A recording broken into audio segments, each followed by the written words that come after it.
So I know everyone or anyone who's been listening the past couple weeks, up to a month, maybe a couple months, has been keeping up with the HBO Max saga in my fight with HBO Max. Now I know what this is.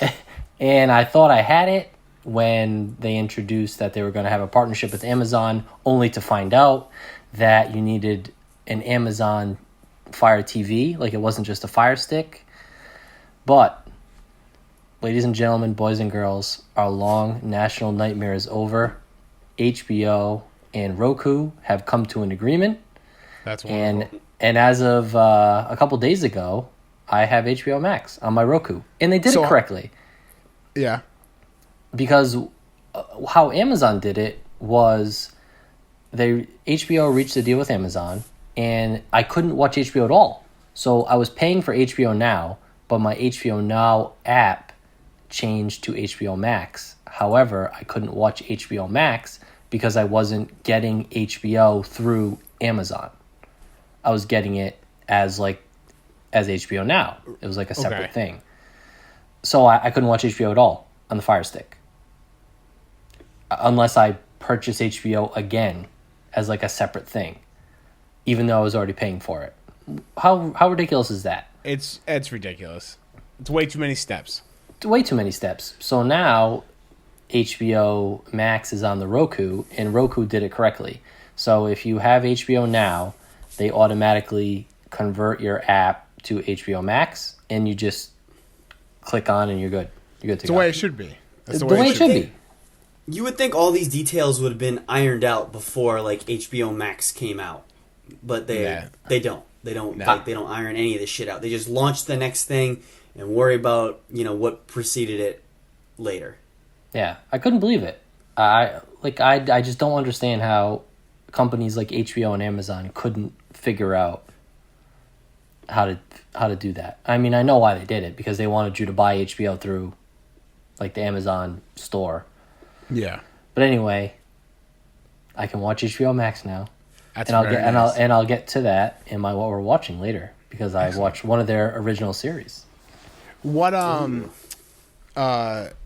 you think about the interface of HBO Max? I mean, I think you've seen it before, but you know what? We were spoiled from the get-go with Netflix. Yeah. It's just like no one's going to be as good as Netflix with the interface. I mean, Hulu, Prime. Hulu is awful.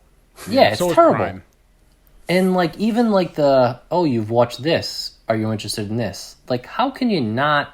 You don't have enough geniuses at your billion-dollar company to tell me that if I watch The Office, like I might want to watch Parks and Recreation. Yeah.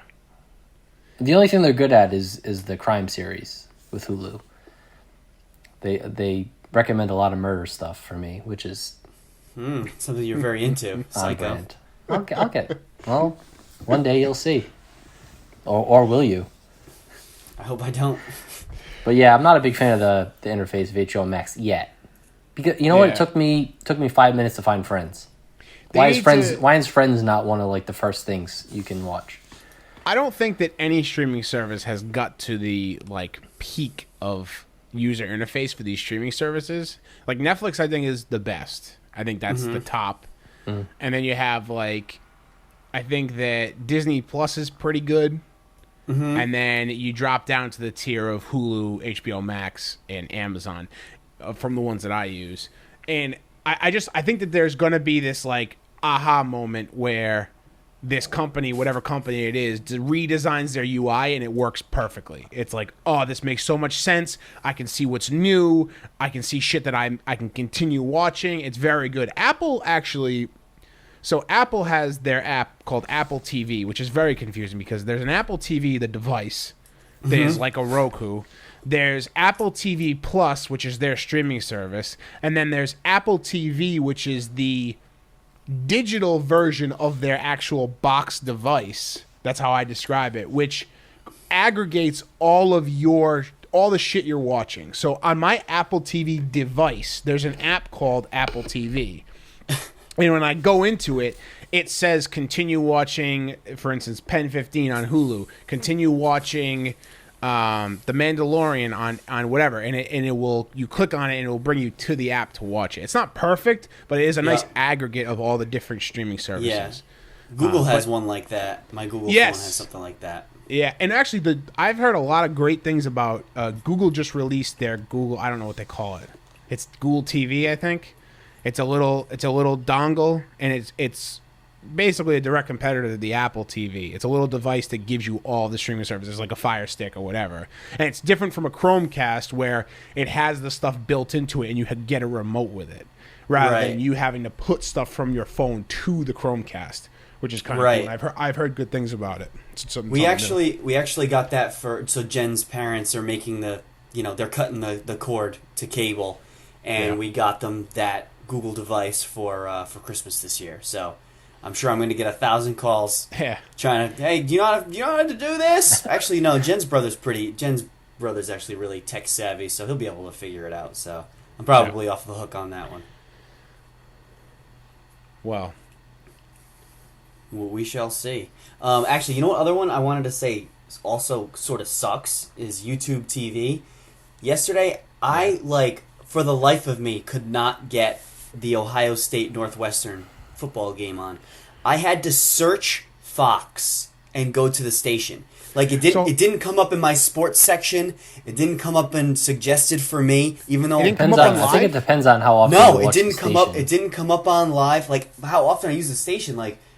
Football is what I use YouTube TV for. Same. 90% of YouTube TV. Well, they is do. just So football. I think they do it more the channel because for weeks after the election, my home screen was MSNBC, Fox News, which it never is. But it's because I was watching the news stations for the election. So even if you only watch sports, I think it goes by what channels you watch. I guess I'm not defending it, but even if they do that, then I watch CBS for football, I watch NBC for football, I watch Fox for football. I thought when you had 3 of them. When you had texted us, I thought that you got edged out because of location, and for some reason the Northwestern game wasn't coming in your market because you're on a different market than Tom and I, right? Right. You're in the Boston market. Boston market. Great mac and cheese. You know the Rob Emmett theory of Boston market, right? Oh wait, no, I know what you're talking about, but I forget. Please explain the Rob Emma theory of Boston market. So you're driving by Boston Market. If the parking lot's full, you go in. Because I never forget, we were driving by Boston Market. He turned to me, goes, "This is a good one." And we pull in. I go, "Why?" He goes, "Look at all the people there. Their food must be great." I'm like, "Well, it's a chain." So he goes by. If you drive by a Boston Market and it's empty, you keep going. It's a bad Boston Market because there's nobody there. Oh, okay. Regardless of the time of day, regardless of the day of the week. So individually, that's a bad Boston Market. Correct. If there's no one in the parking lot, even though some of them are in plazas, so it's kind of hard to tell.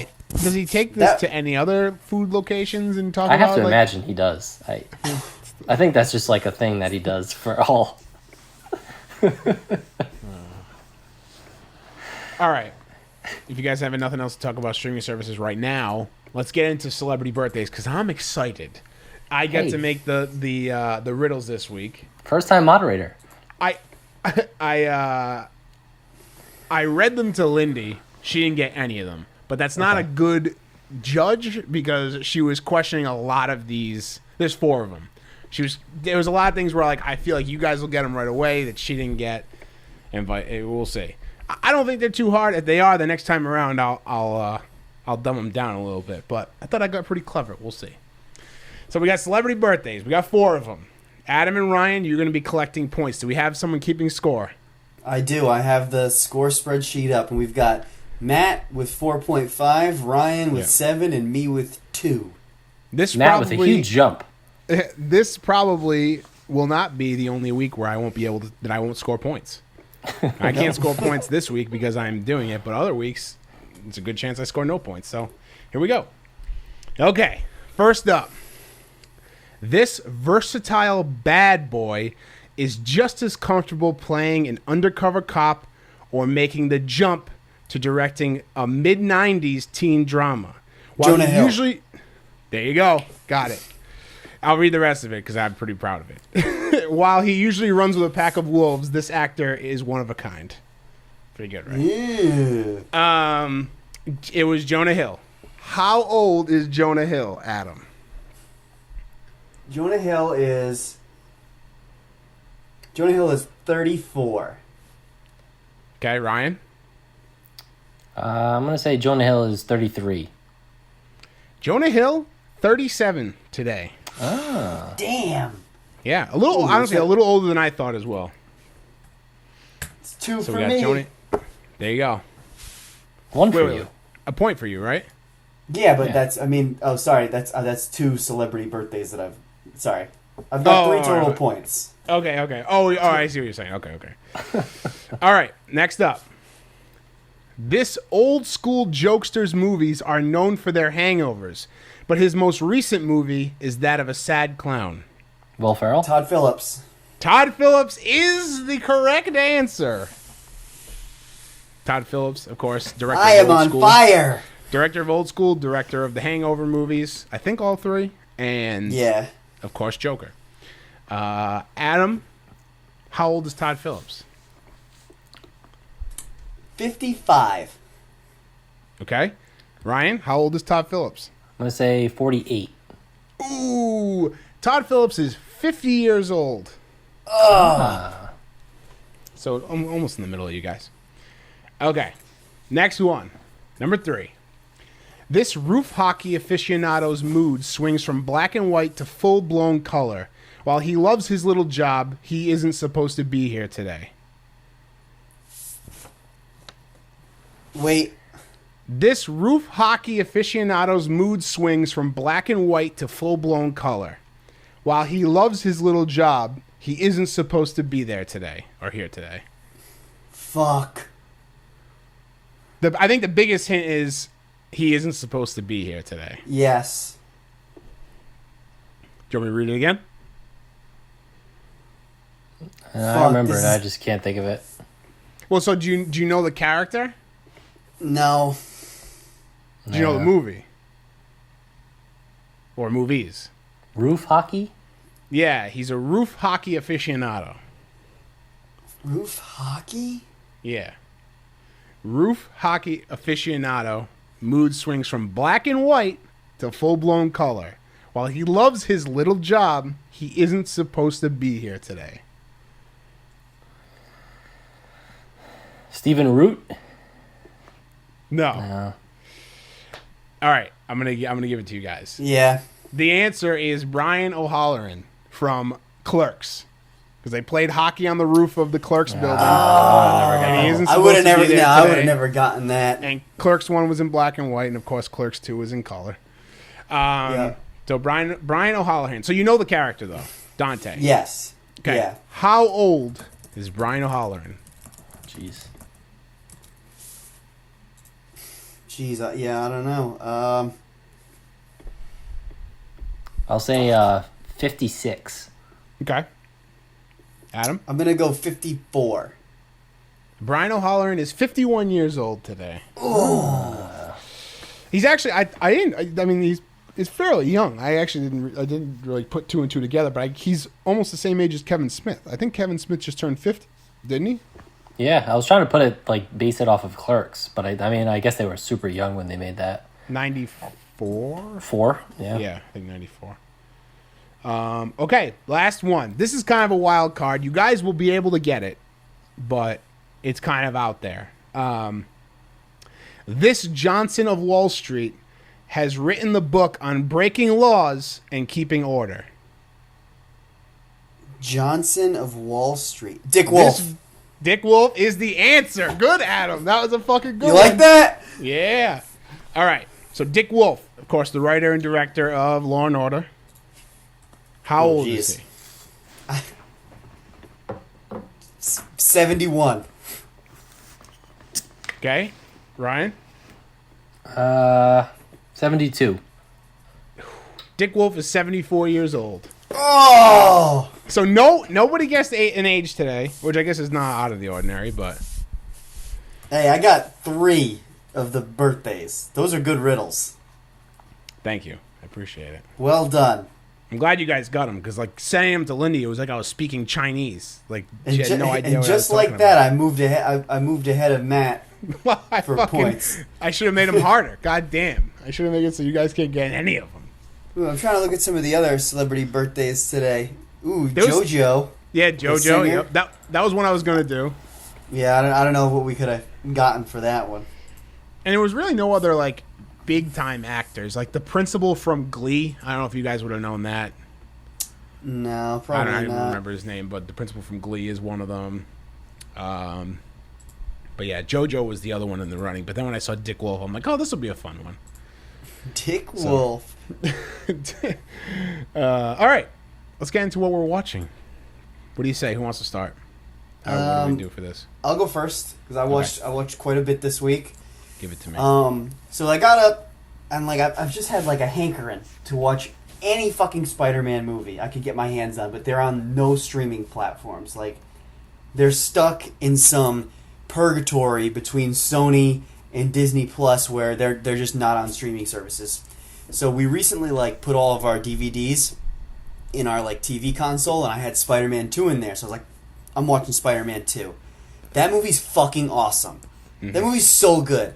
Anybody who says that isn't the best Spider-Man movie, come to my house and I will personally fight you over it. Wait, you're saying the best Spider-Man of any Spider-Man? The best Spider-Man movie. I don't know. Any Spider-Man. I don't know. So, I mean, it's great. It's Which great. one's better? Which one do you think is better? I think that... I think that Homecoming is the best. No. I think that Homecoming is the best Spider-Man movie, but also Into the Spider-Verse could also take the argument. Into the Spider-Verse is very good. Okay, best live-action Spider-Man movie. Honestly, right after that, I would give it to Spider-Man 2. And there's people out there that hate it. Chad, you're listening to this right now. I know you are. Hates those Spider-Man movies with Tobey Maguire. I fucking love them. They're so good. Give him my address. Give him my address. Why do you think it's the going best down? One? What? Sharon, Massachusetts, Chad. I'll give it to you. Why do you think it's the best one? Because it's so fucking real. It's not like cheesy like the fucking Spider-Man, I don't know if the Tom Holland Spider-Mans. It's a little far-fetched. It's a little far-fetched. It's less far-fetched than the new Spider-Man movies. Oh yeah, totally. And like James Franco is awesome as Harry Osborn, and Alfred Molina is fucking awesome as Dr. Octopus. And they set up so much shit in that movie. I was texting Matt while I was watching it. They talk about, so you've got Doc Ock in it, obviously. Peter's going to college, and you've got Dr. Connors, who ends up being the Lizard. Yep. Mary Jane is getting married to, what's the name of the J.K. Simmons character? J. Jonah Jameson. Oh yeah, his son. His son is the astronaut who ends up like by accident bringing the Venom symbiote back to Earth. Like they like touch on so many other characters and villains in that movie. They talk about Doctor Strange in that movie. So like they were setting shit up in that movie, and it just goes overlooked. And Tobey Maguire is great as Spider-Man. He's so good. Yeah, I think Tobey Maguire is an underrated. People don't, for whatever reason. I think he's so good in the role. I think he's like campy in like a perfect like way. I think he like, I don't know. I just really captures like the vulnerability of Peter Parker, not of Spider-Man. Where like Andrew Garfield's Spider-Man was like cool. You know what I mean? He wasn't like a nerdy photographer, and Tom Holland's Spider-Man is like also sort of cool. The only one that doesn't really like him is Flash in those movies. You know what I mean? But like Tobey Maguire the Tom Holland ones sometimes for me can be a little too like, all right, man, I get it. Like you're quippy, like you got quick jokes for everything. Whereas like Peter Parker, Tobey Maguire, I felt more for him because I feel like he had he was struggling. Like he was out on his own, struggling to make rent. Fucking Tom Holland is still living with fucking hot Aunt May.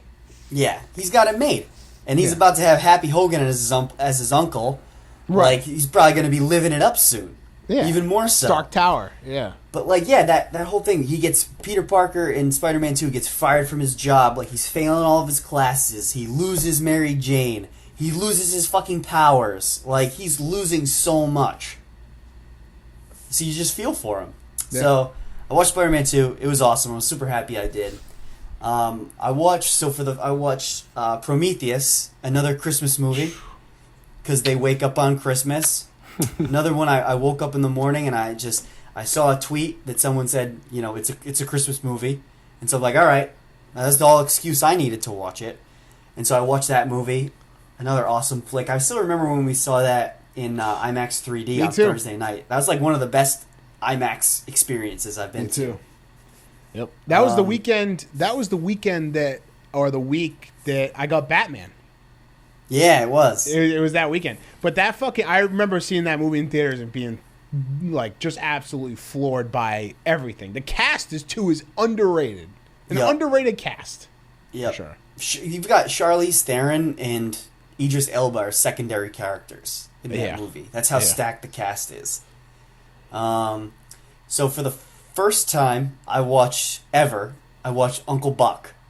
Never saw it before. It was on HBO Max. My mind. Oh, so good, so hysterical. Great movie. So now I've got to go down the John Candy rabbit hole and watch other ones. I've never seen The Great Outdoors, and I've never seen Planes, Trains, and Automobiles. Both are. Oh no, I don't think The Great Outdoors is, but Planes, Trains, and Automobiles is on Netflix. Yeah. Okay, sure. So those That's are. Hopefully, I'll have those watched for the next time around. I like watching, stuff like when I get rolling on stuff that I've never seen before, like classics like that, and I'm gonna start doing more of them because I don't have class right now, so it's easier for me to watch shit stuff. What's your favorite what's one of your favorite scenes from Uncle Buck? Like favorite sequence, I guess. Fuck. I'll tell you personally. I love when he does the it's either breakfast or when he throws the mouse the clown in the mouse car out of the house because he's been drinking. That's my favorite one. Yeah. So I like the aside from the impending sexual assault when he's walking through the high school party and looking for his niece. That's a pretty funny one. Yeah. Nat. And whenever he's embarrassing the oldest daughter. I love those parts. Those are super funny. He sort of reminds me of my Uncle Vic. I got a hatchet in the car, so sharp it could circumcise a gnat. Gnat, bug. Do you ever hear a little similarity between? You ever hear of a ritual killing before? Yeah. That one had me laughing. I also watched for the first time, which I loved, was Oh Brother, Where Art Thou? With George Clooney and John Turturro and Tim Blake Nelson are the three main guys in it. Ryan, have you ever seen this? I have never seen this movie. Oh man, you'd love it. It's prime time Clooney, and it's about these three guys and they're prisoners. It's like the 1930s, I think it takes place. They're prisoners and they escape, and they're trying to get away from the law, and they're on their way to a buried treasure, and they run into all types of obstacles, and it's super funny, and it's full of original country music. It's a Coen Brothers movie, so it's such a well directed and organized movie, and I guess it's Matt sent me a link. It's a I'm not it's an allegory. It's inspired by the Odyssey. So he sent me a comparison between what happens in the Odyssey and what happens in Oh Brother, Where Art Thou? And it's the way they put the 1930s spin on it is really, really cool. Yeah. So I can't recommend that one enough. Honestly, I love that movie. I would rewatch it in a heartbeat. You know what I mean? Just to catch things that I didn't get the first time around. I think outside of Fargo, it's probably my favorite Coen Brothers movie. Isn't Yeah, I've never seen it. I've always come across it and just for whatever reason. Ryan, it's a great Clooney movie. Great Clooney movie. Because you love Clooney. Yeah, I love that. I can't wait for his new movie. Clooney is the fast talking leader of the group, and then John Turturro and Tim Blake Nelson, they're not the sharpest tools in the shed, but they're hilarious. My favorite part in that one is when Tim Blake Nelson they run into those people getting blessed, in the river. Oh, yes. And he runs into the river and cuts the whole line to like get blessed, and he's like, "Well, that's it, boys. It's just me on the straight and narrow. The preacher, he done washed all my sins away." I was dying. He's great. Is Tim Blake Nelson the mirror guy from Watchmen? Yes. Okay. Yes, he is. And obviously, Totoro is just amazing. So. Has either of you guys seen Buster Scruggs? No. Netflix, The Ballad of Buster Scruggs? Yes. Okay. Great. Adam, you should watch that. It's like short. They're like the 15 short minutes, right? Yeah. So the Tim Blake Nelson one is amazing. Yeah, the Tim Blake Nelson one's. Yeah. It's not a show. It's like it's a collection of short films, and they're like 10 to 15 minutes. James Franco's in one. Tim Blake Nelson's in one. But they are really good. And who did them? Someone, was it the Coen Brothers that did them? Yeah, it was Coen Brothers. I don't know. Yeah, really good. You should watch that. It's very, very good. Yeah, it was awesome. It's on Netflix. Let's see what else here. So I fucking burned this guy I work storm duty with. His name's Adam too. He kept recommending The Witcher to me like every time we have storms, and so I finally watched it. And I watched the whole thing in 3 or 4 days, and I really liked it. It's not like it's sort of in the vein of Game of Thrones with like the medieval times and like the fantasy elements with the monsters and stuff, but it's like it's not as much of an investment. You know what I mean? Like you don't have to think too hard. Like things move along pretty quickly, and there's like badass characters and monsters in it, and like lots of fight scenes and blood and guts. It's just like one of your standard mindless dude shows. Matt, I know you'd like it. Ryan, I don't know. I haven't seen it yet, but I have never played the video game, but the video game that it's based on is like wildly popular and like regarded as one of the best RPGs of all time. So yeah, it's I plan on watching it. My mom loves it. It was good, and what the female lead in it, her name is Yennefer. So naturally, I've been calling Jen Yennefer all week, Jay? and she does not approve. Weird. Let's see, and I've watched The Mandalorian, but we'll get into that later. And last but not least, I watched the every year Christmas movie of Die Hard, which is another mindless dude movie for the ages. Bruce Willis has so many awesome lines in that movie, and Ryan, you watched it too, right? I did, and see now I don't see Die Hard as a mindless dude movie. I think it's more than that. I feel like it's just like a very like well made, like very creative like action movie, and it did kind of start the everyman like action hero, like even though Bruce Willis is a cop, but he's not a Rambo. He's not he's not Schwarzenegger.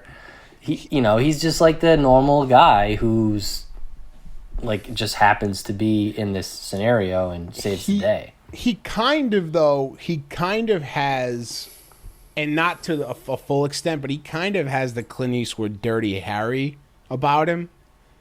Like in the Die Hard movies, and it gets escalated, but like if you've ever seen Dirty Harry, Clint Eastwood's character is basically like he's a superhero. Like he's Vin Diesel from Fast and Furious. He's like perfect. Like he's perfect. He's a perfect shot every time. He does no wrong. He does whatever the fuck he wants. Doesn't get in trouble. He like kind of has that little bit. Like it reminds me of Clint Eastwood. Like the character he plays in that reminds me of like a Clint Eastwood character. Like towards the end of it, and then of course like the other Die Hard movies totally blow it over the top.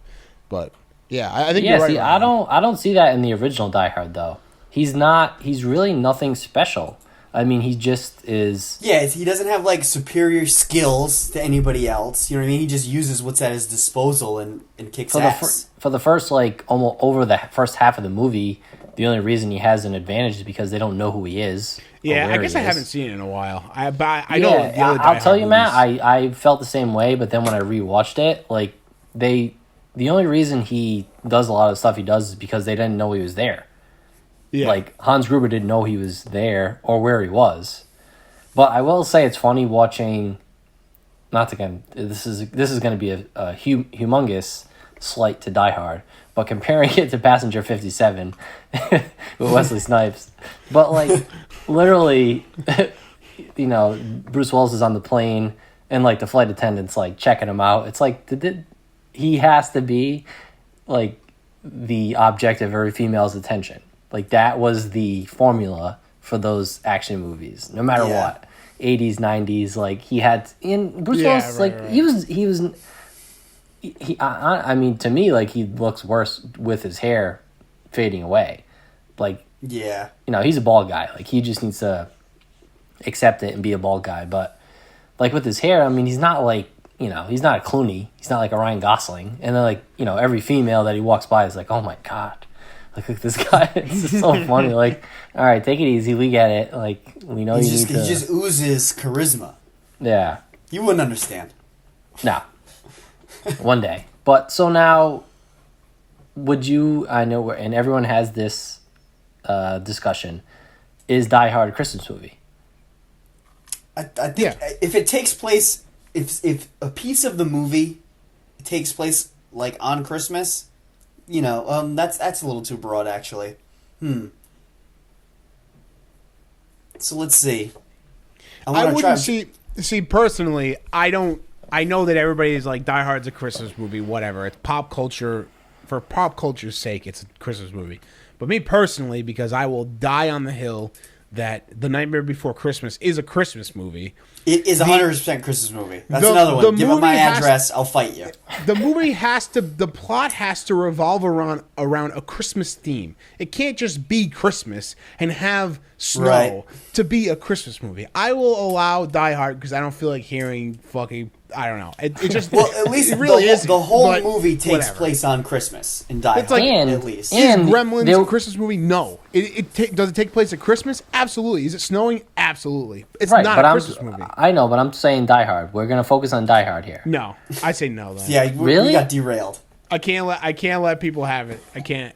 Because I'm going to die. I'm going to die on the other hill. Because the whole plot of the movie revolves around John McClane being invited to a Christmas Eve party.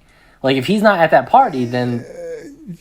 I will give that more credence than a lot of other movies that people say are Christmas movies. But when I say a Christmas theme, I mean, like, is he saving Christmas? Does Santa show up? Okay. Does he give a gift? So I guess it more depends on kids? your parameters for a Christmas movie. I mean, it's like okay, but it's tough too because you got to look at what are like is Elf. Elf absolutely is a Christmas movie. It's a Christmas movie. There's no doubt about it. Is Home Alone? I think so. Yeah, yes. Home Alone is because you got the themes of like being with your family for the holidays and all that, and then like I said, you get into like Gremlins and then you get into Die Hard. It's like okay, there's a Christmas party involved, but like that was the whole. Yeah, Prometheus, not really a Christmas movie. No, right. Even though I said earlier, like they wake up on Christmas and like a piece of the movie happens in it, but it's not a Christmas movie. Yeah, I don't know. Like there's like lines around it, like they fit Christmas into the plot. And there's Christmas songs playing. They have Christmas as part of the soundtrack. There has to be. I think there has to be. I think there has to be a third category for movies like Die Hard because I don't think it's a full-on Christmas movie, but I also don't think that it's like it's Christmas adjacent. Adjacent is what it is. Christmas adjacent. I like it. Christmas adjacent. Okay. Is what Die Hard is. Like I said, there's so many people that love Die Hard, and it's a classic. And they treat it as a Christmas movie because it's a fun thing. I don't know. It's like, oh, it's yippee-ki-yay, motherfucker, but it's also a Christmas movie. Yeah. Okay, maybe. Yeah. Well, I really... Now, if he said Jingle All the Way, motherfucker, that would build your case towards a full-blown Christmas movie. Jingle All the Way is a great Christmas movie. Christmas movie. It is. Yeah, absolutely. That's a Christmas movie. I mean, Bruce Willis, though, like you said, Adam, has so many good lines. Like, I'm trying to fit into everyday life, which is very hard. But it's like, now I know what a TV dinner feels like. It's like, you can't, when he's in the vents. Yeah. But I'm like, where am I going to fit this in? So I just say it all the time to Holly, and she's like, it doesn't fit. It doesn't work here. It's like, we're just sitting, like, we're just eating dinner. No, I know. That's great. But fantastic movie, and we're definitely going to watch, like, the sequels moving forward. I remember, Adam, was it you and I and Sean and Tom that like back in like high school we were watching the first 3 Die Hard movies and we tried to keep account for how many people John McClane kills? No, not me. Definitely not me. I think it was Sean and Tom. We were trying to keep it like after the first one it gets ridiculous of how many people he kills. Yeah, they caught lightning in a bottle. The first one's not too bad. What? The first one's not too bad. He actually keeps count himself on his forearm. Yeah, I think that's where we got the idea from. I think we watched the first one. I'm like, it really ramps up in the second and third and fourth ones. It is funny that they made him shoeless. Yeah. Doesn't have shoes the whole time. And it's based off of the first scene of the movie when he's on the plane and the businessman is telling him, like, you know how you really, like, feel at home when you fly to your destination? You get to your hotel and you take off your shoes and socks and you scrunch your feet into the carpet. Yeah. And it's like, why? One, why is that in the movie? Two, why did they make that, like, a thing to where, like, Bruce Willis didn't have shoes on the whole movie? It's so stupid. Like, he could have just had shoes on. Big feet people. Hey, did Tarantino direct this? I mean, what are we? I think we should. He's probably got a writing credit in there somewhere. And that was the only piece he wrote. Yeah. So Adam, are you done with what you're watching? I am done with what I'm watching. So I also watched Die Hard, also watched Mandalorian, which I'll save until Matt has his turn. And you know what I watched, which I didn't necessarily know this was a thing until I talked to Holly about it. So we obviously got dumped on with snow. Yeah. And I watched Snow Day. Great movie. The Nickelodeon Big time movie. Derek movie. Huge Derek movie. So now I didn't realize when I was talking to Holly, I'm like, oh, like we have to watch Snow Day, and she didn't know what it was. Really? Yeah, because I guess she's a Disney kid, so like she would only watch Disney shows and Disney movies, and I was a Nickelodeon kid. Now is that a thing? I didn't know that was a thing. I span the gap. I think I watched both because because The Paper Brigade was a Nickelodeon movie, right? Or am I wrong? Is that Disney? I think that was Disney. Nickelodeon. Wait, are you sure? Nickelodeon? Ooh, I don't know. I think it was Disney. I think it was a Disney original. Oh, you're probably right. I spanned all three too. Disney, Nickelodeon, Cartoon Network. I hit them all. I'm looking up. So I'm trying to think of because I used to watch Nickelodeon a ton. Okay, so Good Burger is a Nickelodeon movie. Definitely, definitely a fan. So like in Ren and Stimpy, Rugrats, like that was my thing. So I never really realized that there was like a disparity between Nickelodeon and Disney. But anyway, I watched Snow Day, and it's just like a really good movie. And I always like watching it when you have like technically a snow day, even though there's no such thing as a snow day anymore for a lot of people, especially as adults. But the casting is really good. You have Chevy Chase as the dad, like the dad weatherman. You have Gene Smart, who most recently was the FBI agent in Watchmen. So she's his wife, and she plays like the executive. You have Chris Elliott, who Roland in Schitt's Creek, as the snowplow man. Oh, the snowplow man is my favorite character. You have the most realistic high school crush of all time in Emmanuel Shrike, who's Sloane from Entourage. Yep. Yeah. And it's just like, it's such a good movie. I love it so much, and there's so many different things happening. So you have like the younger kids going against the snowplow man. You have like the older brother like trying to he's falling in love with like his high school crush. Then you have Chevy Chase, his character, going against the other weatherman, and then you have like the mom who's like work focused, and like the youngest son just wants to spend time with her. There's so many different things happening, and it all ends up working out pretty well. But I love that movie. It's so good. But I know last time when I was talking about the Netflix Christmas universe, and we talked about how they always cast people like way older for younger roles. Mm-hmm. So Sloane from Entourage is a high school student in this movie. Right. And she was 25 when the movie was made. Holy shit. So like Nickelodeon and Disney definitely started that trend of hiring way older people to play, because she was like 15 or I think she must have been 15 or 16 that she was playing in the movie, and she was 25 when the movie was made. Yeah, that's a big gap. That's a big gap. But I really enjoyed that movie. And then, because of The Mandalorian, I started Star Wars. So I'd never seen a Star Wars movie before. I know, this is wild. I'm glad you're watching them. Yeah. And I think that... Sorry, I don't want to interrupt you, Ryan. Oh, go ahead. I'm looking at the Snow Day red carpet pictures, and there's a bunch of people like that are in the movie, and then a bunch of Nickelodeon stars. There's some like boy band people that I don't recognize, and then I'm skipping through, and there's one of Steven Seagal is just standing there on the red carpet. He is not in the movie. I didn't think he was. He's just there. Not. It looks like with a young child and some lady who doesn't. No. I don't think is his wife. Can you show me who it is? Maybe she's in the movie? Hold on, I'm going to show you a picture. Hold on, I'll focus it. Can you see it? Why is he there? Long ponytail and everything. I don't know. He's in like this maroon windbreaker. Oh, yep, I see it.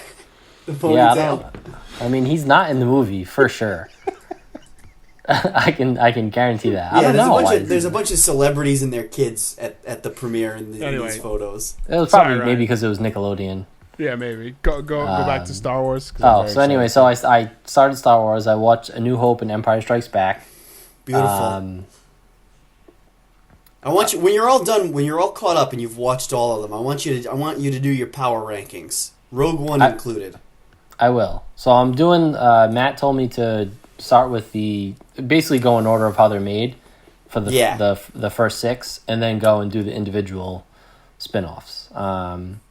So next you got a slippy Rogue One in there after you do Revenge of the Sith. Yeah, but I told him. I'm gonna do it like how they came out. Yeah. All right. And I told him like instead of putting those in between the new trilogy, like the sequels, just watch Solo and watch Rogue One when they're done, and then you can figure out where they fit in. Okay. I just that's my personal. It's like release order except for those two. But anyway. So I mean I think they're fantastic. Obviously, not that I would be the one to come and say that they're not good movies, but I'm happy to finally be a Star Warrior. I'm assuming that's what you call yourselves. Yes. I don't think so. Well, that's what we're going to call ourselves now. We're Star Warriors now. Star Warriors. Yeah. But, I just, took notes as I was watching it. Like, the cast is fantastic, naturally. Love James Earl Jones as Darth Vader. Like, that voice is just so commanding. And then that also fits in with, the score. I mean, it's just so, they were just so smart to do things, especially when you're introducing, an entire new universe, like Star Wars. I mean, they do the black and white very well, but you can kind of get confused with the Stormtroopers, because the Stormtroopers are white and Darth Vader's black, so, good and evil. But, just having the score, every time Darth Vader is either on screen or coming on screen, Yeah. Because coming of John on screen? Huh? When is he coming on screen? Sorry. You know what I mean. Going on screen. The set design is amazing too. I was texting Matt that scene in A New Hope when Luke is coming out from his hut, and the sun and the moon, it's at sunrise. Is so cool, and that you can tell it's shot on location. That's not a green screen or anything like that. So that was really, really cool. And then a thing I noticed, which you can see in the Harry Potter movies, and you can see in Lord of the Rings, is you have that old English classically trained actor who is your guide or your moral compass. And Sir Alec Guinness starts that as Obi-Wan. Because then you have Gandalf in Lord of the Rings, and then you have Dumbledore in Harry Potter. Yeah. Mm-hmm. So I feel they started that for those type of movies where you're creating your own universe. It's all right, we need this one old guy with all these younger guys around. When you told me that, I was floored. I was like, oh, that's a really good point. That's a really weird trope to have in all these science fiction, not science fiction, fantasy, I guess, movies. It's a really good point. But also a lot of really good actors are just British, so. They are. And it's funny because, and I know you sent me the Sir Alec Guinness interview where he was on board right away when he read the script. And I feel a lot of people, or a lot of actors, when they've been in Hollywood or have been doing movies for a long time, they're not necessarily wanting to take that leap. where, I mean, who knows if Star Wars was going to be successful or not. So Yeah. for him, like, that was a huge gamble, for him to do that and take that role, especially when he's used to just doing these classically trained, like, Shakespearean movies. And then it's like, all right, well, you're going to play this Jedi Knight, and Harrison Ford's going to be sitting in a spaceship with a dog person, so it's like, now we look at it and it's like, oh yeah, it's a fucking multi-billion-dollar franchise. But back then they're like, what do you mean? Fucking Alec Guinness, in that interview I sent you, he backhanded compliments Star Wars, like one of the best ones I've ever heard. He's like talking about reading the script, and he's like, I was reading the script and science fiction, this isn't for me, but I was reading the script and it wasn't very good, but I just kept turning the page, and something just kept me turning the page. And he's like, you know what? Maybe there's something here. What a backhanded compliment to the script. Just say it was good. Just say it was good. And I do love what I noticed, like in the dialogue, the analogies. So it always keeps you in the universe. Like they never, they never like when, especially with Han Solo, like when he's making an analogy, it's always about something that's happening in Star Wars. Like they'll never do something that like we're used to hearing in our everyday life. And Luke Skywalker does it too when they were talking, and it's like, oh, Luke, can you shoot that thing? And he's like, oh yeah, I can shoot bullseye womp rats in my right, and like whatever the fuck. Yeah. He could easily be like, oh yeah, like I could shoot like that target out of a thing, but like they always keep you grounded in what you're watching, so it never allows you to kind of venture outside of that universe, which is very smart because like, it'd like be easy Tolkien. to like Tolkien, like George Lucas made this fully fleshed out world beyond what was on the pages of the script. And I know exactly what you mean. Yeah. So I like that, and it kind of allows you to focus a little bit more. Like you're never taken out of what you're watching as like crazy or, out of this world as it is. For me, it just made it that much easier to watch. And then I think Holly's very jealous of Darth Vader being able to like close people's throats whenever she wants to. I think that's her force superpower. choke. Yeah, that would be Holly's move, the force choke. I'm sorry, are you eating buffalo wings right now? And you just crushed it. He's choking. Someone better come help. Someone should probably help that man. And then because of HBO Max, we watched The Flight Attendant with Kaylee Cuoco. Fantastic show, really really good. I'll probably save it more for next week or a future episode. But if you have HBO Max, it's an original series with her. She's like the main character. She's a flight attendant. It's like a murder mystery type show, but it's really really good. Drama? Yes. Okay. Yeah, like murder mystery drama. But she plays like super against the type as far as Big Bang Theory goes. Okay. So it's like very like R-rated, like adult show. Because I know Big Bang Theory I could never get on board with. I thought she was always good, but she was always kind of held back by like the jokes that they had, and she was never really a main. They focused on the main cast. But this is like very much her show. It's her, Rosie Perez, the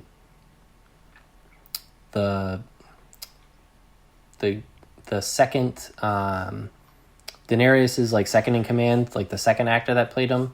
He was also in Haunting of Hill House. Oh, the handsome guy? Yeah. Oh, Dario Naharis. Yeah, so he's in it. He's really good. And I don't know, like, I don't know if anybody watches Grey's Anatomy, but George O'Malley from Grey's Anatomy is in it as well. But really, really good show. And it's an HBO Max original, so definitely worth checking out. Cool. All right. Yeah. Matt, what about yourself? I got a quick one. I'm still watching Lost. I'm getting close to the end of season 2. I don't want to give any spoilers for people who haven't watched, but Ryan, you might know where I am. Adam, you haven't watched, right? I always forget. Haven't seen it. Okay. Yeah, I'm getting close to the end of season 2, I think. I'm really enjoying it. Lindy and I, anytime we watch something together, it's usually Lost. And we try. There's a lot of episodes. Yeah, there's a lot of episodes. Yeah. I started watching Pen 15 on Hulu. It's really good. It's essentially like Superbad. It's a TV show like Superbad, but for two girls in middle school. So I guess also like what's that? Bad Words, Good Kids. What was that movie? With Good Boys. Good Boys, yeah, kind of like that, I guess. But it's more, it exactly like it's almost to a T like where we were in 6th and 7th and 8th grade, like what the times were, what the technology was, what we were doing, what was popular, things like that. So it's really a nostalgic show. It's very funny. The writing is very funny. The two main characters are our age. Right. I was just looking it up on IMDb, and I'm like, do these women play teenage girls? They do. And then the rest of the characters are all really young kids. Like, I don't think they're actually like some of them might be actually in middle school age, but the rest of them are like they're either a little bit older or very close to like the right age. So it's really funny that way. But they also, it's hard to tell because they're both very like small in stature, so they fit in. They're not like sticking out like sore thumbs. But it's funny that way.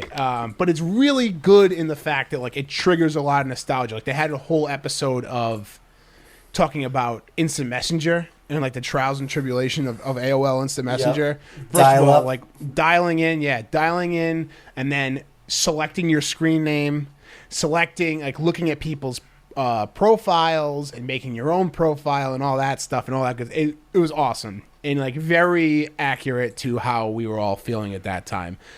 I don't fully connect with it because obviously they're going through things that middle school girls would be going through, and that's not the experience that I had, obviously. But it still has that great nostalgia. Like the music, they go to a dance and there's like a ton of music from like when we would go to 7th and 8th grade dances. It's fucking Casey and JoJo. Oh shit! There it is. Yeah, Casey and JoJo, Nelly, like all shit like that. So Joe, I need to know. Yep, all that. So it's very funny and a show that there's two. I want to know. There's 2 seasons of it. The second season just came recently, I think. And so I'm just finishing up season 1, and I'm going to start season 2. It's very funny. It's good to like just kind of put on as I was putting around. I also watched Palm Springs. So last week, so I got great things to say about it. Last week I finished Sunny, and when Sunny finished, like all the episodes, like the newest episode they have on Hulu, I was just sitting there, and I think I was editing on my computer, and immediately this movie started playing. And I was like, oh, what's this? And it was Andy Samberg, and I'm like, oh shit. And I hit pause and checked. This is Palm Springs. And so I like started like really paying attention to it. It was so good. It was just a perfect fun, like there wasn't like you don't have anything really invested in it. The story is really simple. The setting is very simple. It's like a few different locations, a few different like choice actors that are like very good. Like J.K. Simmons is in it, Andy Samberg's in it. The mother from How I Met Your Mother's in it. Veronica from Riverdale's in it. Ooh. She is. That's right. She's the bride. Yeah, she's the bride. Very good. It's essentially Groundhog's Day mixed with, I don't know. Andy Samberg is so fucking funny in that movie. He's very good in it. And so is too. Christina Milioti. Yeah. She's so funny. So I really enjoyed it. That surprised me. I bet that one has... Ryan, how many times have you watched that? Does that like have a high rewatch factor? Yeah, I've watched it 3 times. Oh, 3? I watched it twice, like the weekend it came out. So I watched it like the day it came out, but I was kind of drunk. Oh, so then I watched it again like a couple days later. I don't know. I loved it. I mean, it was definitely like in my top like new movies I've seen this year. Probably my top like 2 or 3. I thought Andy Samberg and Christina Milioti were great. I love the J.K. Simmons. It's like a little more than a cameo. Yeah. But like he's really good in it. And like the flashbacks are really funny, and I love the flashback scene with like the bride's dad when like she's asking him, she's like, "Who else have you had sex with in here?"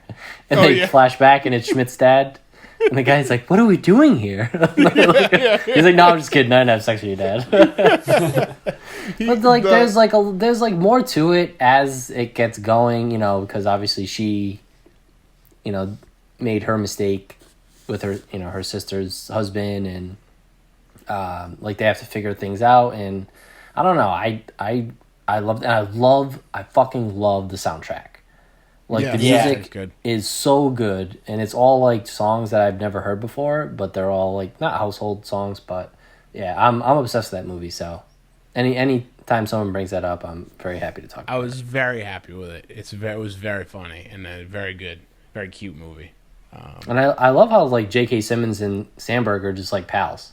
Yeah. Because they were together in I Love You Man. Yep. And he was in an episode of Brooklyn Nine-Nine too. Yeah. And I was listening to an interview, or reading an interview rather, with him, and they were talking like, "Oh, how'd you get involved with like Palm Springs?" And he like, he just like loves Andy Samberg. It's like, well, you know, I mean, he gave me a reason to like spend more time with him, so I'm gonna do it, which is really cool. Yeah. Did he ever host SNL? He has hosted. I don't know when he hosted. I'm not sure. So I don't know if it was when Sandberg was a cast member, but they just like get along really well. But I know like Andy Samberg being like involved and being like a main cast member was a pretty big reason of why he agreed to do Palm Springs. He hosted cool. 2015, so that was after Sandberg. That was after, yeah. Yeah. That must have been for Whiplash.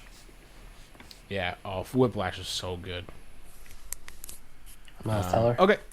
And then the last thing that I watched that I'll talk about now, it just heads up to everybody listening to this. We're going to talk about The Mandalorian. We're definitely going to talk about spoilers in The Mandalorian. So if you haven't seen it, stop listening right now. Go watch it. If you don't care, listen on. The season finale of Mandalorian was fantastic. It was great. I don't know where they're going now with this storyline, but it ended so good. So we got to the point where now there was this story arc where Mando needed to go get back Grogu, the child, from Gus Fring. What the fuck's his name? How do you say his name? Like the character, Das Meridian or something. Oh, Moff Gideon. Moff Gideon. Yeah. Because I've never seen it. Like I don't have the closed captioning on, so I actually don't know. But Moff is a title, right? Moff is a title because it's Grand Moff Tarkin and Moff Gideon, right? Yeah, I think you're right. Because like, there's a character in Star Wars that you might have met, Ryan, already in your watch of A New Hope. Tarkin, Grand Moff Tarkin is the guy who's on like the deck of the Death Star. He gives the I've met him. Yeah, so I think Moff is a title in the Empire. Okay, like, so it's like Moff, like MOF, and then Gideon, like yes, the like fake friend in the Paul Rudd Jason Segel interview. Oh yes. So he has to go back, get the child back from him. He has him held hostage on this ship. They figure out how to get there. Sasha Banks and crew help him. I'm kind of disappointed that Bill Burr wasn't in the final crew that went with them. He was good in the one before though. Yeah, he was good. But so then the big reveal, obviously, is that Grogu in 2 episodes prior, when you first meet Boba Fett and he gets his armor, Grogu reaches out into the Force to another Jedi. And then we find out in this final episode that Jedi that he reached out to or that felt him was Luke. Unbelievable. It was unreal. I couldn't believe that they went for it like that. That was awesome. Me too. I was super surprised. I'm like, who? It's probably going to be another fan favorite character, Jedi, from like one of the animated shows, or like a deep cut character that they were able to tie in. Like that'll be great, sure. But they can't possibly bring anybody else in. And then they fucking do this. They bring in Luke, which is crazy. When did you know it was Luke? Oh, the X-Wing. The X-Wing. The X-Wing? As soon as they said it's one X-Wing, one singular X-Wing, or whatever the line was, and I was like, it's fucking Luke. It has to be. And then they fucking show it coming in. I was like, it's fucking Luke. Yeah. So. It was kind of because like I'm watching it backwards, so like I had no idea who it would be. But then, honestly, watching like that finale of The Mandalorian was like, well, now I want to start watching the Star Wars movies. So I had no background of Luke Skywalker or anything besides, what everyone has talked about and anything you can read online. But it's funny because and you know what? It's like when I watch the Star Wars movies, all I think of are the Family Guy specials. Oh yeah. And they're so like accurate, but with like more humor. But even like when the deckhands are talking to each other, like on the Death Star and stuff. Yeah. I just remember the Family Guy specials, but I will say now that I'm watching Star Wars with like more fan favorites being introduced into The Mandalorian, I'm being introduced to Star Wars fans online. I thought wrestling fans were bad. Jesus Christ. God. Yeah. People are. So just no one wants to be happy with anything ever? No. That's it? No. I know the one person that you showed me is a person that we know, and you sent it to me. But that's how I feel a lot of the gist of it is that like you can't just enjoy things is an insane concept to me. Like, why can't we just say, I understand that like maybe like you don't enjoy like the direction they made with some of the characters, but like to not just like just sit back and enjoy it as a whole. Like I don't know. It just was like I just don't get like how can you complain about fan service? Who are they making the shows for then? Yeah. If not for the fans. Right. Yeah. Like, yes, it might not appeal to your, like, teeny tiny idea of what it should be. But, like, fan service in general is not a bad thing. Mm-hmm. It's just not. Especially if you can do it, like, creatively and you can do it where it makes sense within the plot. And, yeah. I mean, to me, like, now watching the Star Wars, like, I feel like Mando is on a very similar journey, or was, like, to go get the child, as Luke is to go get Princess Leia. Like, and so it made so much sense to me watching Mando to have Luke rescue the child. Yeah. Because it's like, it almost like goes in like this circle. That like he's rescuing someone just how he had to get rescued when he was going after Princess Leia. And like, I don't, and I'm not going to like bog myself down in the timeline of things, because then you're just going to, that's, just enjoy it. If it makes a little bit of sense, allow yourself to enjoy it. And that's how I feel with anything. I know some people that didn't enjoy the way they do the episodes, like how they're canned episodes, and they just like, there's really no payout to individual episodes, especially in the first season. But I think this season they did a better job of, okay, they have canned episodes, but also there's this bigger overarching plot that they stick to. And I think they did a better job this season, so I can see that. But the fan service stuff, people being upset at, I can't understand that. I can't understand, like I don't know what other joy can you, you know what I mean? Like, what do you want it to end like with like a big cliffhanger and like give you nothing? Like, it's fucking entertainment, right? Like it's giving you Luke Skywalker, for fuck's sake. And some people are put off by the CGI, which I think is fantastic. Like I had, like obviously like, it's not really? young, like all these fucking keyboard warriors are expert graphic artists. Like they can do better. Like what if it's just not possible? Who's got more money than Disney to make it better? You know what I mean? Yeah. Like give me a fucking break. I thought it was I thought it was perfect. It's obviously not Mark Hamill in makeup. We know that. It's Mark Hamill's voice.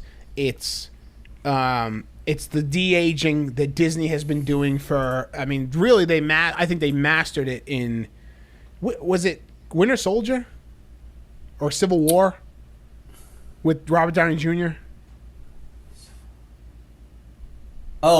Civil War. Yeah, so I think they mastered it in Civil War, and then they've been bringing when it they did Kurt Russell in Guardians 2. Yeah, right, and then they did Tarkin in Rogue One. Yup. They did. Who else? They did Leia, obviously, in one of those movies. Yep, They should have put Joe Pesci in there from The Irishman. Yeah, right. Yeah, The Irishman was like that was that one like I could see people complaining about, but like I thought Hamill looked great. Yeah, like the way that they de-aged, him. And honestly, if you're, you know what? If you're someone who's focusing on what he looks like, then you're missing the whole point in that scene. Right. Then you're not getting the gravity of like the emotional weight of that scene. Yeah. You're staring at what does he look like? You're not listening to what he's saying. You're not getting it. And also like just like the powerful moment for like him to be like Mando to be looking down at Grogu, and then him like being like, okay, well, I want to look him in the eyes, like, yeah, and then he takes off his helmet. And he's I'm so happy like he did he that. like lets down his guard in like more than one way. Like he takes off. That's the first time he had to take. That's the first time really he took off his helmet. That he actually had to take off his helmet, because the other ways, like he was forced to when he was at the base. He was forced to take his helmet off, and then in the first season when he was almost dead, they had to take his helmet off to make sure he wasn't going to fucking die. So like this is the first time that he took the helmet off himself, which I think is going to lead into, if there's a season 3, it'll lead into more scenes where. Like, what's her name? Who was the other? Bo-Katan. Bo-Katan was, kind of talking about how the Mandalorians way back in the day, they kind of split. There was like the more radical, radical Mandalorians that like still stood by, like keep your armor on, the helmet on at all times, and then the other ones were like they still have the basic principles, but they do a lot of like more liberal things. So, yeah. I thought that was super powerful and like amazing. Pedro Pascal is fucking money as Mando. So I'm so glad he like took his helmet off too, because there was one point when it was like the reveal with Luke, and they were panning around to all the characters, and like he had his helmet on, and I'm like, he's such a fucking good actor. Like I can't imagine what like emotions he would be portraying with his face, but he can't. And then he did do it with Grogu, and I'm just like, he's just so good. So I forget, I was listening to another podcast, so this is not an original thought, but I went back to watch the episode with Bill Burr when he takes off his helmet and he's in the conversation with Burr and the general, whatever, the other fucking Empire guy, right? He's so used to having his helmet on that when he looks to different people, his whole body moves. He doesn't just turn his head. And when he's looking down at something, he's not just looking at it with his eyes. He's moving his whole head forward. Like he's still acting like he has the helmet on, like you would feel like you still have the helmet on because you wear it so often. It's such a cool little detail. Like thing that I didn't notice the first time around, but like Pedro Pascal nails it. And like for someone that's got to be is that like the director maybe telling him, or maybe who? I don't know. I mean, I think it had to probably have been like I would assume it was a Jon Favreau or Dave Filoni note, but Pedro, you never know. But also it could have been a little like Pedro Pascal could have, and I'm sure they're doing another gallery season where they're talking about the behind the scenes of shooting season 2, so maybe it'll be answered in there. But I'm sure Pedro Pascal took that helmet off for those scenes and was like, wow, it's really weird to act a scene out without my helmet. Maybe I should still be doing some of these motions like I have the helmet on. You know what I mean? Yeah. Right. So, I don't know. So, I guess the question is, where do they go from that here? was, I mean... Grogu is now with Luke. I don't know like what higher compliment I can give The Mandalorian Season 2 other than it got me into Star Wars. Like, it made me want to watch Star Wars. Right. Which I think is... I was so excited when you texted me that. Not only because they got you into Star Wars, but also because you have such a huge catalog ahead of you to watch and enjoy. Like, I'm so jealous. There's so much good stuff and so much good stuff coming, too. I'm only watching the first 2. I'm done. That's it. You're done. You checking out? Yeah. I'm ending with Empire Strikes Back. No, you got to meet the Ewoks in Return of the Jedi. Okay. All right. Then I'm done. You got to meet shit. What is the main Ewok's name? What is his name? Wicket. You got to meet Wicket. So yeah, my personal opinion is, and I think they probably will do a season 3. It'd be stupid for them not to. But I think that maybe it comes after a few of the new shows already hit, because I think they might try to find a way to weave in storylines and then eventually bring in Grogu somehow and then bring back Mando. Because you got a few of those. They specifically said in the synopsis of a few of those new shows that they take place in the same time frame as The Mandalorian. Which is not a coincidence, there's not a coincidence that that it's happening that time, and also that they told you that. So, including the one that we find out after the credits, right? Yes, the Book of Boba Fett. That's right. Yeah, so Boba Fett goes in and kills Adam. Do you know the guy's name that he kills? That he's just like fucking Jabba the Hutt's like crony, right? No. He's just like some weird guy. He's like one of the characters that, and you'll find out more about Boba Fett in Return of the Jedi, but that's just like one of not Boba Fett. That's one of Jabba the Hutt's like lackeys. Because I've met Jabba the Hutt briefly in A New Hope because Han owes him a debt, and Han is, and it's in he kills Greedo. Greedo, yeah, yep. Greedo. And then you meet Jabba, and Han's like, no, like, I got your money, like, I'm taking these guys on a mission. And then I haven't seen Jabba since. He wasn't in Empire Strikes Back at all. No, yeah. You only hear, well, yeah. So, but you find out what you know Han Solo's fate at the end of Empire. Yeah. Yeah, so it has to do with that. But anyway, did you know that in A New Hope, that scene with Jabba is not in the original theatrical cut of Star Wars?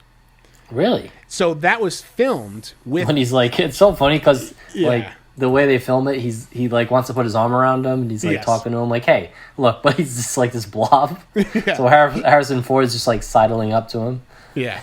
They filmed it in hopes that they would have that scene and have Jabba CGI, and I don't know if it was a combination of they couldn't do Jabba CGI, like, rolling up to him really well, or they just decided to cut it for time anyway. But really, the first time you met Jabba was in Return of the Jedi, right? Yeah. Oh, interesting. Like in the original, like theatrical version. Yeah, that was all stuff that they cut in. It's one of the, I forget what do they call it? It's like not director's cut. It's like the Ultimate Edition. They added in a bunch of CGI animals. Like there's a bunch of stuff that you can kind of tell, like, it seems out of place because it's new CGI versus, like, the way that everything else is filmed. So you can tell, like, in some of it, but still, I mean, for late 70s, early 80s, it's goddamn amazing. Yeah. So, yeah, Book of Boba Fett coming. That's exciting. Yeah. That's it for me. That's all I've been watching. I added a couple things on here for movie news. So you'll like this, Matt. Ready Player 2 is in early development for a movie direct from the mouth of the author, Ernest Cline, which is awesome. Doesn't say anything about Ty Sheridan and or Steven Spielberg being attached, but I would assume that it would make sense for at least Ty Sheridan to be attached. I would assume. That's a huge blockbuster for him. That's a lot of money to be making. I wanted to add something in here about the Tom Cruise Mission Impossible 7 rant and like how... Like, I don't know how, like, yeah, he's being loud and he's swearing, but, like, what is he saying that's wrong? No, I 100%. That rant? I'm with Tom like, Cruise. Especially, like, isn't most of that movie on his dime, too? I would assume that he has a lot to do with it. But, yeah, I mean, I think he's the one that was, like, pushing the studio to get the production going. And he's, like, risking his life. Like, God knows, he's probably on the side of a fucking airplane or a building or something. I love it. I'm 100% on Tom Cruise's side. Yeah, absolutely. Yeah. Doesn't mean he's not a maniac. No, it definitely doesn't mean he's not a maniac, but he was absolutely right and within his rights, like, to, I mean, not within his rights, but he was, he's on the right side of history on that one. It's like, he's like, 100%. We have to follow these protocols. He doesn't talk about whether he believes that the virus is real or not. He's talking about protocols and what needs to be done so that these movies can be made, like, so they can work and keep people and keep people working, which is huge. Right. And he's like, I'm on the phone every night with insurance companies. It's like, all right, well, maybe he is, but also I'm sure his assistants are on the phone with insurance companies. But also, how many assistants and like production guys and girls like are working on that movie? Oh yeah, so many. It has to be hundreds. Yeah, you hire thousands of people for movies like that. One of the greatest Matt Joden has one of the greatest insult lines that I've ever heard. Adam, you know what we're talking about? I know. I've forgotten more than you'll ever know. It's one of the greatest in history. I don't think it's original, or it might be, but it's fantastic. I credit it to Joden all the way.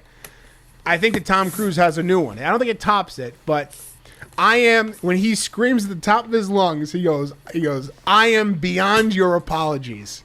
Is a fantastic line. I am beyond your apologies. And it's not false. What? Because, like, what are you going to do? Be like, sorry, Tom. It's like, No, Like, he's like, that's it. He's like, you're He fired. just like snaps I'm their beyond neck. your Like, it doesn't mean So doesn't good. mean anything to him. I am beyond your apology. Oh man, Tom Cruise.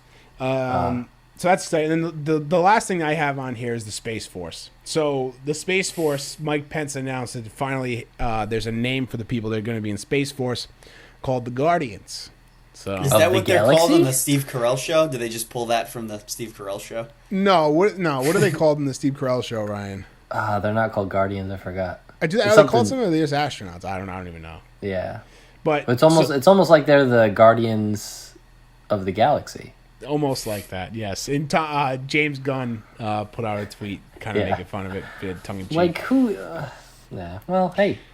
The other thing too is I played a video game where there is it's a very well known video game, and all of the characters in it are called Guardians, and they're space. They're like astronaut. They're essentially astronaut space people. So Interesting. yeah. So interesting. It's embarrassing.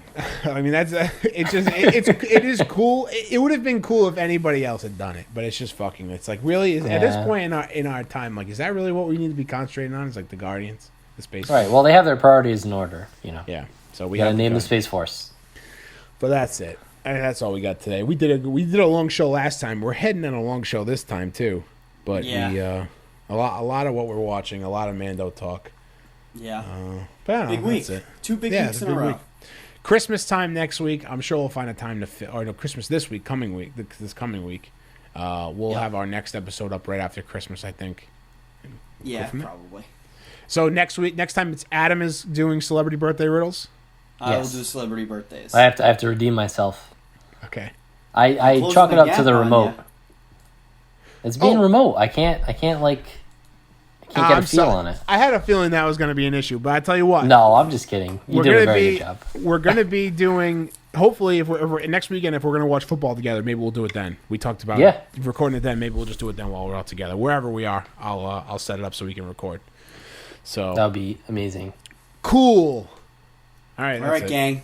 Average Nobody's podcast number 104.